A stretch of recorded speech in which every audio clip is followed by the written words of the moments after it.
여러분 안녕히 주무셨습니까? 가장 빠르게 만나는 글로벌 뉴스 분석 굿모닝 530 글로벌 2부 이어가겠습니다. 미국 증시가 지난 금요일에 이틀 연속 하락세를 이어갔습니다. 특히 장 초반에는 기술주의 낙폭으로 이 낙폭이 굉장히 확대되는 그런 움직임이 나타났었는데요. 심지어 고용 지표가 긍정적이었음에도 불구하고 기술주가 급락을 하게 되자 시장 전반적으로 낙폭을 다 같이 확대하는 그런 움직임이 나타났습니다. 하지만 장 후반으로 가면 갈수록 리오프닝 관련주들이 반등을 하기 시작했고요. 결국 보잉과 JP모건 이런 것들이 상승 마감하면서 기술주의 하락을 다소 상쇄시키는 그런 움직임이었습니다. 장 마감한 이후에는 테슬라가 S&P 500 지수 편입이 불발됐다는 소식이 들려왔었죠. 이에 따라서 테슬라는 시간을 거래해서 약 6% 정도 하락하는 모습이 나타나게 됐습니다. 자, 그러다 보니까 이번 주에도 기술주의 하락이 계속 이어지게 될지 이것이 가장 큰 관전 포인트가 될 것으로 보이고요.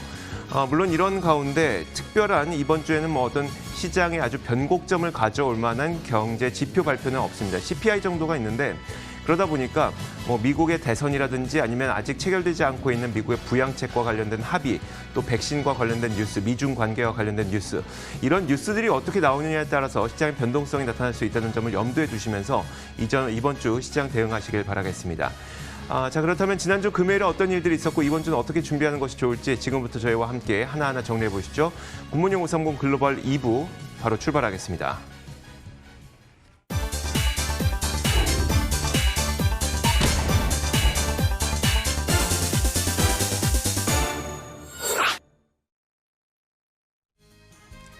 자, 미국 증시 마감 동향부터 확인하겠습니다. 클로징벨 중계석이고요. 오늘도 장혜진 앵커와 함께하겠습니다. 그리고 로제터 투자자분 최진석 포트폴리오 팀장 나오셨습니다. 어서 오세요. 자, 먼저 장혜진 앵커가 지난 금요일 미국 시장이 어떻게 마감됐는지 정리해 주실까요? 네, 현지 시간 4일이죠. 미국 3대 지수는 전거래일에 이어서 또 한 번 일제히 하락하면서 마감을 했습니다. 한 주간을 살펴보면 다우지수는 1.82% 빠졌고요. 그동안 가장 많이 올랐던 나스닥이 이번에는 3% 넘게 3.27% 빠지면서 마감을 했습니다. S&P 500 지수도 2% 넘게 하락을 한 모습이었는데요. 먼저 기술주 관련 내용부터 전해드리면 코로나19에도 가파른 상승세를 보였던 대형 기술주들의 주가가 조정을 받으면서 이 시장이 전반적으로 좀 불안한 모습이었습니다. 왜 이렇게 기술주들이 조정을 받냐라는 질문이 월가에서 쏟아져 나왔는데요. 그동안 사실 기술주들의 주가가 상당히 많이 오른 데 따른 부담감 때문인 것으로 분석이 되고 있습니다. 또 여기에 일본의 소프트뱅크는 최근 일본의 소프트뱅크사가 사들인 이 기술주들에 대한 옵션이 기술주의 주가를 상당히 많이 오르게 했다라고 분석을 했는데요.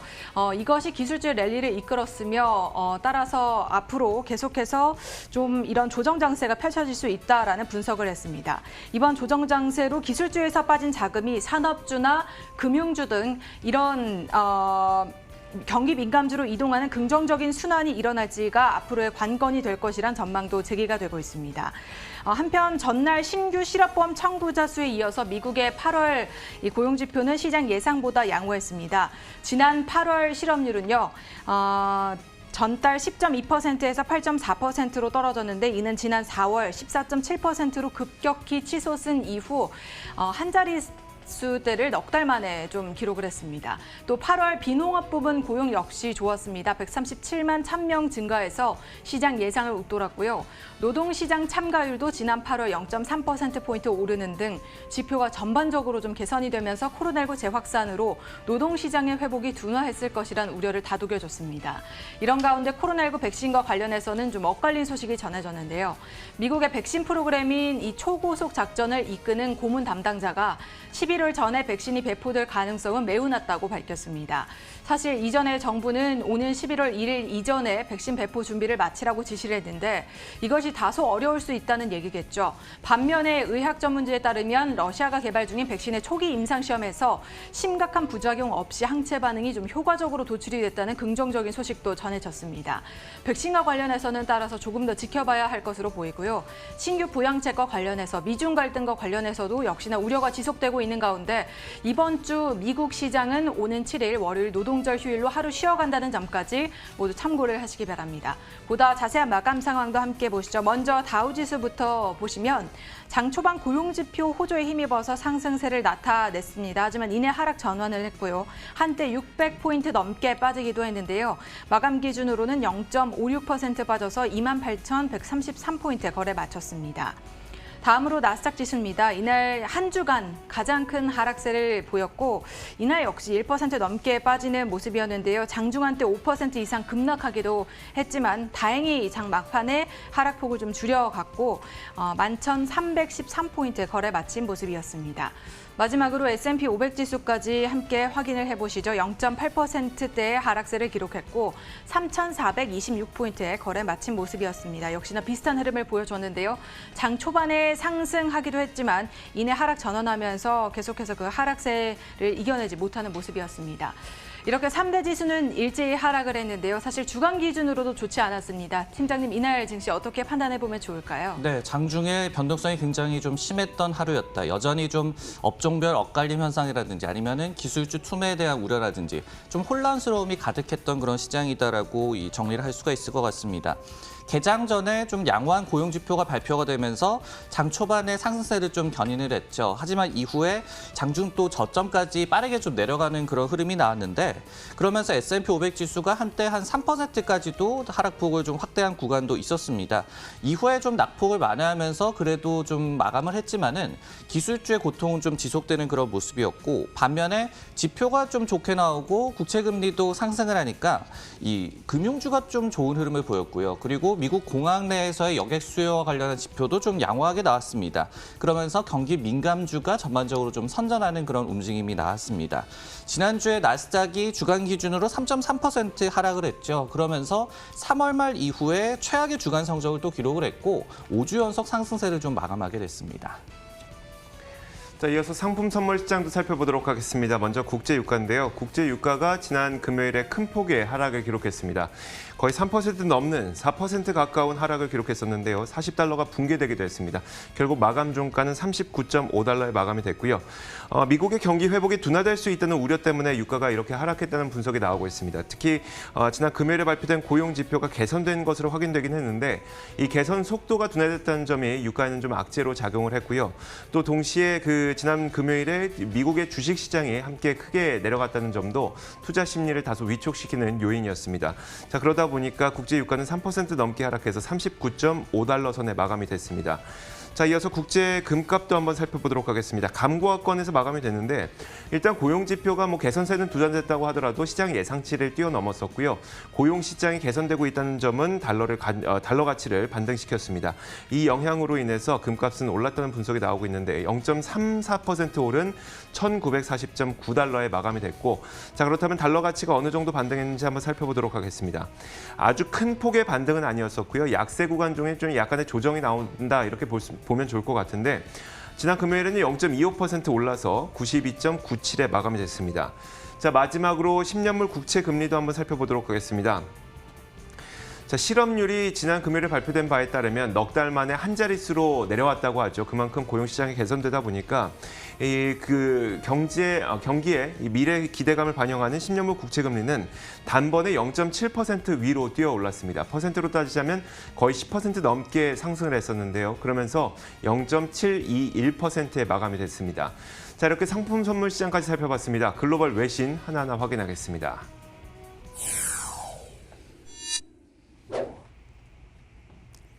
자, 첫 번째 외신인데요. 팀장님 어떤 뉴스 준비하셨을까요? 네, 최근에 미국 기업 임원들이 매도한 자사주의 물량이 5년 만에 최대를 기록했다라는 파이낸셜 타임즈 기사를 가져와 봤습니다.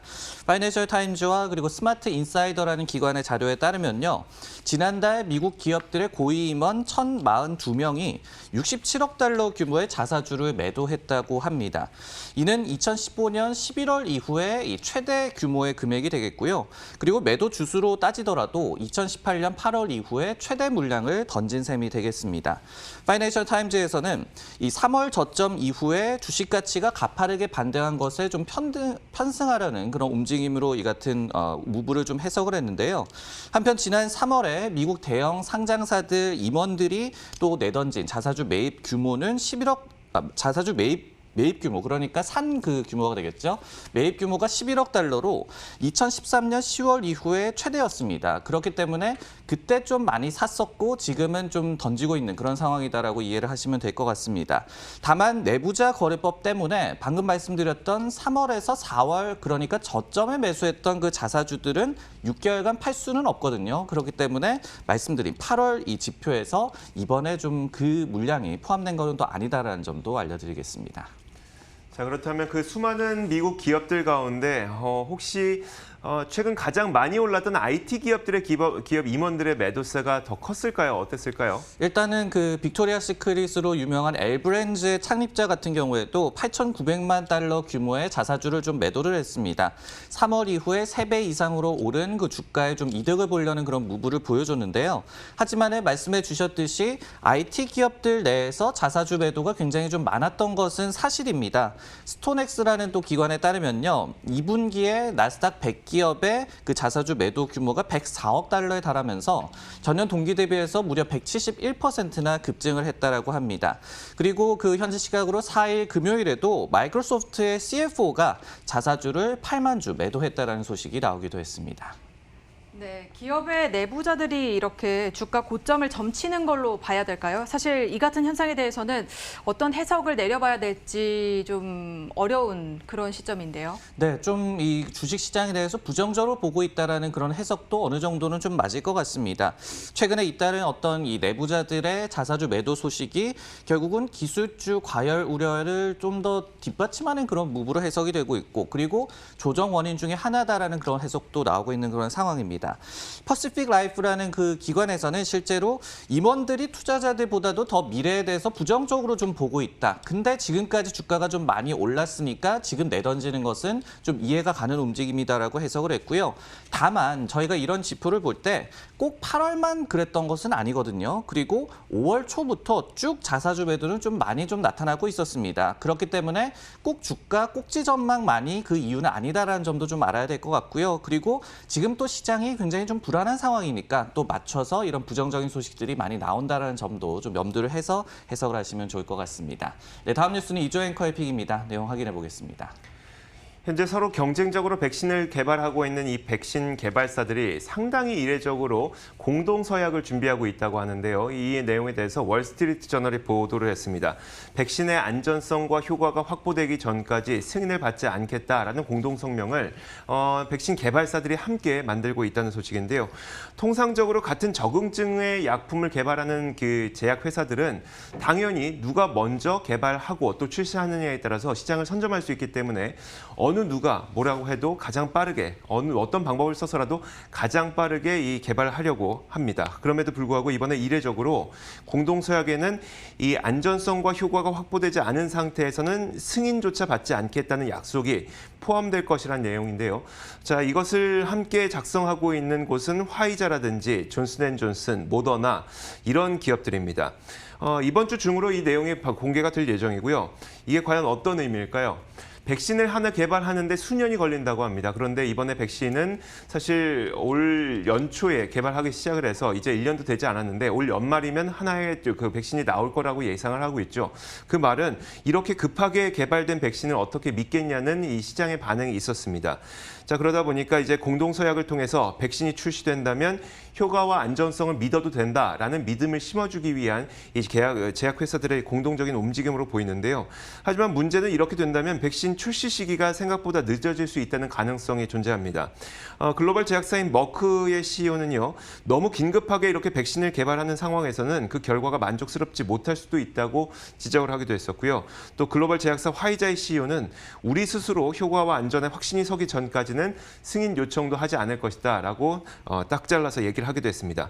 사실 월스트리트 저널에서는 이 내용을 이런 의미 때문에 내놓은 것으로 보입니다. 최근 많은 시장 전문가들이 대선과 엮어서 이 대선 이전에 백신이 나올 것으로 전망하고 있지만 이런 시나리오는 그렇게 쉽진 않을 것이라는 전망이 나오고 있는 건데 팀장님 일단 그 백신 개발사들의 공동 서약이 시장의 악재로 작용할 수도 있겠네요.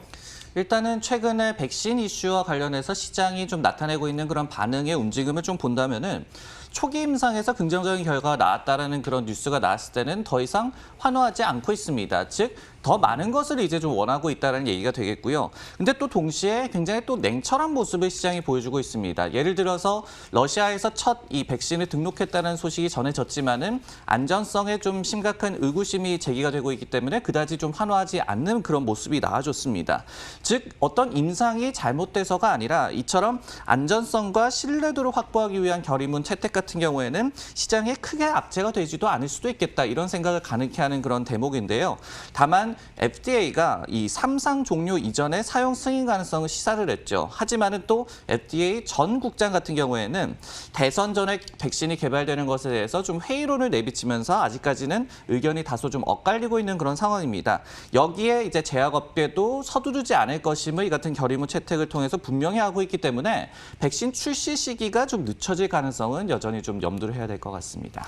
만약에 정말 안전성이 확보되지 않은 백신이 나온다면 그 제약회사는 앞으로의 수십 년간의 목숨을 또 잃을 수가 있기 때문에 좀 안전성을 확보한 채 제약회사들은 또 백신을 출시하게 되지 않을까라는 생각도 듭니다. 자, 이어서 장혜진 앵커가 꼽은 뉴스도 한번 살펴보도록 하죠. 네, 미국과 중국의 갈등은 더욱더 악화될 것으로 보입니다. 특히 미국 상무부에서 미국 정부가 화웨이에 이어서 중국의 1위 반도체 파운드리 업체인 SMIC 이 기업에 대해서 블랙리스트에 포함을 시켜 규제하는 방안을 검토 중이다라고 밝혔는데요. 모두가 잘 아시겠지만 SMIC는 이 중국의 대표 파운드리 업체로 세계 점유율 기준, 시장 점유율 기준 세계 5위를 기록하고 있습니다. 그런데 이 미국 국방부와 상무부가 협력을 해서 SMIC를 어떻게 규제를 할지 논의 중인데 미국 업체가 SMIC로 이 제품을 보내기 전에 정부의 허가를 꼭 받아야만 하는 그런 절차를 앞으로 개입시켜서 제재를 취할 예정이라고 전해지고 있습니다. 다만 이렇게 국방부가 직접 나선 것으로 보아서 이 외신에서는 화웨이 때처럼 중국군을 현재 SMIC가 돕고 있다라는 그런 혐의를 제기한 것으로 보이는데요. 미국 정부는 사실 이번 규제에 대한 구체적인 이유는 밝히지 않았습니다. 하지만 이 반도체 업계에서는 중국 반도체 사업을 타깃으로 견제에 나선 것이고 여기에 대한 타격은 좀 불가피해 보인다라는 분석을 내놓고 있는데요. 중국은 사실 올 상반기에 600억 위안이죠. 우리 돈으로는 10조 4천억 원에 달하는 규모의 중국 반도체 산업에 투자를 했습니다. 자금을 투자를 했죠. 오는 10월엔 수십억 달러 규모의 추가 육성 방안도 발표할 예정이었는데 사실 이러한 중국 당국의 세제 혜택 등 전폭적인 지원이 이번 사안을 통해서 최종 결정이 되게 된다면 그 여파는 중국 당국의 그런 많은 지원들은 좀 물거품이 될 것으로 보입니다. 한편 국내 관련 전문가는요. 여기에 대해서 SMIC에 대한 미국의 제재가 현실화될 경우 국내 기업에는 좀 긍정적일 것이다. 삼성전자나 SK하이닉스 자회사인 SK하이닉스 시스템 IC, DB하이텍 등 국내 업체들에게는 좀 좋은 소식이 될 수도 있다라는 전망도 내놨습니다. 하지만 미국과 관련된 소식을 알아보고 있는 만큼 SMIC의 이번 사건을 통해서 만일 이 제재가 정말 현실화될 경우에는 미국 기업들에게는 또 미국 시장에는 어떤 영향을 미치게 될지 알아봐야겠죠. 어떻습니까? SMIC 같은 경우에는 지금 파운드리 점유율 5위지만은 미국의 글로벌 파운드리 등을 제치고 이제는 3위 정도로 떠오를 것이다라는 가능성이 굉장히 좀 점쳐지는 그런 기업입니다. 그러다 보니까 미국 입장에서는 이 같은 제재를 통해서 확실한 SMIC 때리기가 좀 가능하겠죠. 하지만은 이 문제는 미국 기업에 대해서도 좀 피해가 예상된다라는 점이 될 텐데요. SMIC의 최대 고객사는 중국의 화웨이입니다. 그런데 미국의 퀄컴이라든지 브로드컴 같은 그 반도체 업체에도 많은 좀 제품 납품을 하는 그런 기업이거든요.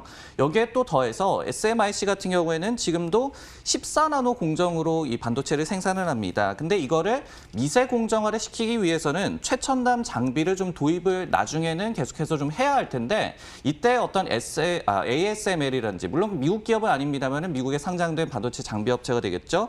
이런 또 장비 업체들과도 좀 얽혀있는 그런 상황이다라고 말씀을 드릴 수가 있겠죠. 결국은 화웨이에 대한 제재 때와 좀 마찬가지로 반대로 실제 이 미국 기업들에 대한 실적 타격 여부와는 좀 무관하게 심리적인 그런 요인으로 주가가 좀 영향을 받을 가능성을 좀 저희가 생각을 해야 될 것 같습니다. 네. 자, 이렇게 지난 금요일과 주말 사이 나왔던 글로벌 이슈 살펴봤습니다. 이어서 종목 뉴스 확인하겠습니다.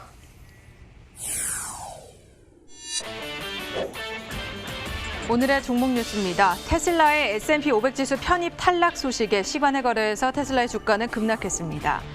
에어비앤비가 매출 80% 급감에도 불구하고 IPO를 밀어붙이고 있습니다. 당사는 시장 회복력을 확인했다고 전했습니다. 마지막으로 미국 국방부가 12조 원 규모의 클라우드 사업 계약을 마이크로소프트 측과 지속하겠다고 전했습니다. 자, 안 그래도 팀장님이 이 테슬라를 꼭 짚어주셨으면 좋겠다 생각했는데 이 테슬라의 편입 불발 소식이네요. 그렇습니다. 우리 시간으로 토요일 아침이었죠. 실망한 분들도 좀 많았을 것 같습니다. 테슬라가 S&P 500 지수 편입 탈락 소식이 전해졌고 그러면서 시간의 거래에서 주가가 약 6% 이상 급락했다라는 소식을 전해드리겠는데요. 금요일장 마감 후였습니다. 현지 시각으로요. S&P 500 지수위원회에서 전자상거래업체 애쉬 그리고 공정 테스트 장비 업체인 테라라인 그리고 임상 공급 서비스 제공 업체인 캐탈란트를 이 S&P 500 지수에 포함한다라고 발표를 했습니다. 그러면서 애쉬의 시간의 거래 주가가 또 5% 이상 또 급등하기도 했습니다. 하지만은 7월 실적 발표를 통해서 4분기 연속 흑자를 발표한 이후에 편입 가능성이 굉장히 좀 높게 점쳐졌던 테슬라는 명단에 포함되지가 않았습니다. S&P 다우존스 인덱스에 따르면요. S&P 500을 이 벤치마크로 삼는 자산의 규모가 무려 11조 달러가 넘는다고 하고요. 그리고 인덱스 펀드의 규모도 4.6조 달러에 달한다고 합니다. 즉 테슬라가 S&P 500 지수에 편입이 됐다라고 한다면은 곧 추종 펀드들이 1.2억 주 정도의 그 물량을 매수를 했어야 하는 그런 상황이었습니다. 참고적으로 위원회 같은 경우에는 양적 그리고 질적 기준을 통해서 편입 기업을 좀 결정을 하는데요. 미국에 본사를 두고 있고 시가총액이 82억 달러 이상이며 4분기 연속 흑자 등을 기록하는 것이 양적 기준이다라고 말씀을 드릴 수가 있겠습니다. 하지만 이렇게 해당 기준을 충족시킨다고 해서 자동적으로 편입이 되는 것은 아니죠. 위원회는 분기 단위로 그런 질적 그런 기준도 적용을 해서 리밸런싱을 하고요. 하지만 또 언제든 편입 기업을 또 조정하는 것은 가능합니다. 자, 그동안 테슬라의 경우에는 배터리 데이와 함께 S&P 500 지수 편입에 대한 기대감으로 주가가 고공행진을 봤었는데 이번 결정에 대한 시장 반응은 어땠을까요? 일단 시장은 좀 예상 외라는 반응을 좀 많이 나타내고 있습니다. 4분기 연속 흑자를 달성한 이후에 S&P 500 지수 편입은 다 된 일, 던 딜이라고 이 표현을 했던 웨드부시라는 IB에서는 다소 좀 충격적이다. 그리고 헤드 스크래처, 그러니까 머리를 좀 극적거리게 하는 그런 의아한 결정이다라고 분석을 내놓았습니다. 그리고 전기차 전문 매체인 일렉트렉 역시도 테슬라가 지금 이번에 편입되는 이 기업들의 기업 가치를 합친 것에 9배의 기업 가치를 좀 보이고 있다. 만약에 S&P 500 지수가 미국 증시의 대표주를 담는 그런 지수라고 한다면은 마땅히 테슬라가 포함됐어야 한다라는 또 해석을 남기기도 했습니다. 네. 그리고 또 말씀해 주셨던 것처럼 S&P 500 지수 편입 탈락 소식이 전해지자 시간의 거래에서 테슬라는 6% 넘게 빠졌거든요. 앞으로도 테슬라의 주가나 뭐 기업 측면에서 어떤 영향을 미치게 될까요? 그리고 또 향후 테슬라와 관련된 전망 어떤 것들이 또 이후에 나왔는지 소개를 좀 해주시죠. 네, 저희가 물론 S&P 500 편입 기대감이 주가에 얼마나 기여를 했는지 뭐 수치적으로 측정을 할 수는 없기 때문에 좀 모호한 상황이 전개가 되고 있는데요. 하지만은 분명한 거는 당분간 좀 충격파가 우려가 된다. 웨드부시에서도 주가 하락이 가능하다라고 얘기를 하고 있습니다. S&P 측도 이유에 대해서 설명을 하는 것을 또 거부를 했어요. 테슬라 편입 시에 근데 S&P 500 지수의 변동성이 좀 높아지는 것 등이 지금은 이 탈락의 이유로 좀 추측하는 것은 좀 가능하지만은 이런 이유가 확실치 않다는 점도 시장에 좀 불안감을 야기할 수 있는 요소로 좀 분석이 되고 있습니다. 결국은 테슬라의 앞날과 관련해서 최대 관건은 9월 22일로 예정이 된 배터리 데이가 될 것 같아요. 골드만삭스에서 그래도 최근까지도 배터리 단가 그리고 수명 등과 관련해서 긍정적인 내용이 기대된다라고 했기 때문에 일단은 그때 좀 반전을 노려보는 그런 상황이다라고 해석이 되고요. 지난주 금요일 정규장만 하더라도 CFRA에서 테슬라에 대한 투자 의견을 매도해서 매수로 더블 업그레이드를 했고요. 이 투자 의견과 함께 그리고 목표 주가도 475달러로 긍정적으로 제시를 했습니다. 최근 고점 대비해서 20% 이상 좀 하락을 했기 때문에 매력적인 진입점이 형성됐다라고 이 IB에서는 좀 분석을 했는데요. 근데 그 이후에 뜻밖의 악재를 맞은 가장 핫한 주식, 화요일 정규장에서도 좀 흘러내릴지 아니면은 이 같은 의견과 마찬가지로 저가 매수의 수요를 자극할지 굉장히 궁금해지는 그런 상황이다라고 말씀을 드릴 수가 있겠습니다. 네, 다음 종목 뉴스 유재 앵커의 픽입니다. 내용 확인해 보겠습니다. 자, 아직 기업이 상장되진 않았지만 올해 IPO를 할 것으로 예상되는 뜨거운 또 관심을 받고 있는 기업이 있습니다. 공유 숙박업체 가운데 하나죠. 에어비앤비인데요. 최근 코로나로 인해서 매출이 80%나 급감한 것으로 확인됐는데 그럼에도 불구하고 미국 SEC에 관련서를 제출하는 등 IPO를 준비하고 있는 것으로 알려져서 화제가 되고 있습니다. 그 이유에 대해서 비즈니스 인사이더가 에어비앤비의 CEO인 브라이언 체스키와 단독 인터뷰를 진행했는데 그는 이번 코로나 팬데믹으로 인해서 앞으로 10년간의 기업의 운명을 결정짓는 결정을 10주 만에 내리게 됐다고 밝혔습니다. 자, 에어비앤비에 대해서 그는 이번 팬데믹의 경험으로 자신들을 더욱 단단하게 만들었다고 평가를 했습니다. 이 정도의 최악의 경험을 하고 나니까 이제 앞으로는 어떤 도전과 또 어떤 기회가 주어진다고 하더라도 우리는 준비가 됐다는 생각을 하게 됐다면서 IPO를 밀어붙이게 됐다라고 설명을 했는데요. 또 이번 IPO를 추진하게 된 결정적인 이유는 시장의 회복력을 확인했기 때문이라고 설명을 했습니다. 실제로 에어비앤비의 핵심 사업인 휴가철 렌탈 사업이 127%나 급증한 것으로 확인이 됐거든요. 게다가 이제 7월 8일 기준으로 100만 건의 예약을 돌파할 정도로 공유 숙박 시장은 빠른 회복력을 보였다는 겁니다. 그렇기 때문에 지금처럼 가장 최악의 상황이지만 이 정도를 경험했다면 우리는 빠른 회복력을 보일 수 있겠구나라는 믿음으로 IPO를 추진하고 있다는 얘기인데요. 물론 시장은 현재 비대칭적으로 이제 회복되고 있다고 설명했습니다. 다들 이제 원격으로 화상회의를 진행을 하다 보니까 사람들이 출장을 안 가게 되죠. 그러다 보니까 출장 숙박 수요는 좀 미미한 반면에 레저 수요가 급등하고 있고요. 또 미국 국내 여행과 영국, 프랑스로의 수요는 정말 강하다고 밝혔습니다. 자, 이런 내용을 한번 들어봤는데 팀장님, 공유 숙박업체에 대한 월가의 시각이 어떨지 참 궁금합니다. 왜냐하면 우리는 우버와 리프트 같은 공유 운송에 대해서는 약간 상처를 받은 경험이 있기 때문에 그렇거든요. 네, 우리 모두는 어떻게 보면은 이 적응의 동물입니다. 그렇기 때문에 코로나19 팬데믹에도 저희 일상도 굉장히 좀 적응을 해나가고 있죠. 여행 트렌드도 좀 마찬가지입니다. 팬데믹에 맞춰서 굉장히 좀 변화를 하고 있고 그런 부분들이 에어비앤비에는 그래도 좀 살 길을 열어주고 있다라는 그 해석을 가능케 하는 그런 기사 내용이었고요. 짐 크레이머 같은 경우에도 실제로 팬데믹으로 이제 사람들이 확진자들이 밀집된 지역이 아니라 굉장히 조용한 지방에서 여가 시간을 보내기를 원한다. 그래서 오히려 에어비앤비가 수혜주가 될 수 있다는 얘기를 한 바도 있습니다. 여기에 또 더해가지고 얼마 전까지만 하더라도 증시 랠리가 절정에 이르렀었죠. 그리고 이를 통해서 강한 IPO 열기 그리고 높은 밸류에이션을 책정하는 것 역시도 가능하기 때문에 이런 부분들이 에어비앤비에 대해서 좀 긍정적인 전망을 뒷받침하고 있는 것 같습니다. 다만 저희가 그 비자가 최근에 7월과 8월의 결제 트렌드와 관련해서 좀 지표를 내놨어요. 근데 그거를 보면은 여전히 여행 관련, 그러니까 크로스보더 결제액이라고 하는데 제자리 걸음을 좀 보여주고 있었습니다. 에어비앤비 입장에서는 이렇게 변화된 여행 트렌드에 수혜를 받는 것도 중요하겠지만은 어느 정도 전통적인 여행 수요의 회복도 동반이 돼야지 좀 완전한 회복이다라고 또 말씀드릴 수가 있겠습니다. 자, 이어서 장혜진 앵커가 꼽은 종목도 살펴보죠. 네, 미국 국방부죠. 펜타곤이 지난 몇 달간의 검토를 거쳐서 제다이, 이 합동 방어 인프라 클라우드 사업을 마이크로소프트사에 계속해서 맡기겠다라는 입장을 밝혔습니다.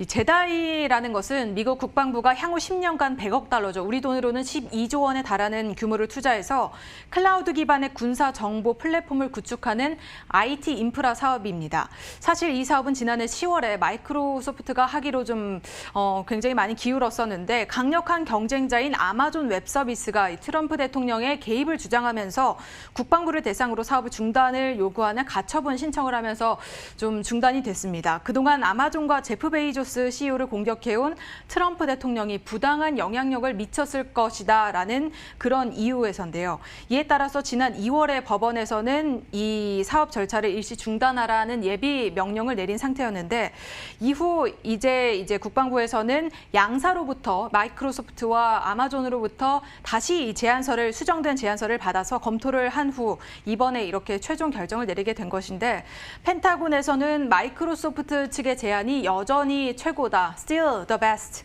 라는 의견을 전했습니다. 이런 국방부의 발표 이후 아마존 측에서는 강하게 비판을 하면서 현재 후속 조치를 취하겠다라는 강력한 좀 반발의 입장을 내놓은 상태입니다.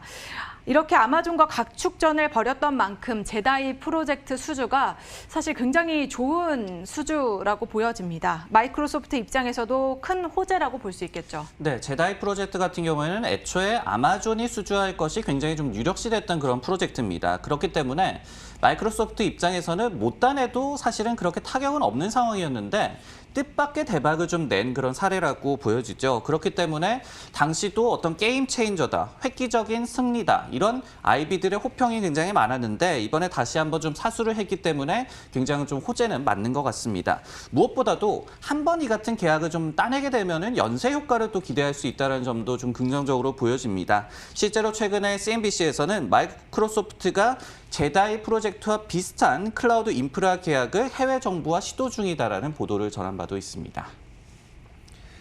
자, 이렇게 주말 사이 나왔던 글로벌 뉴스와 더불어서 종목 뉴스까지 확인해봤습니다. 지금까지 장혜진 앵커와 함께했고요. 로제타 투자자문 최진석 포트폴리오 팀장 수고하셨습니다. 고맙습니다.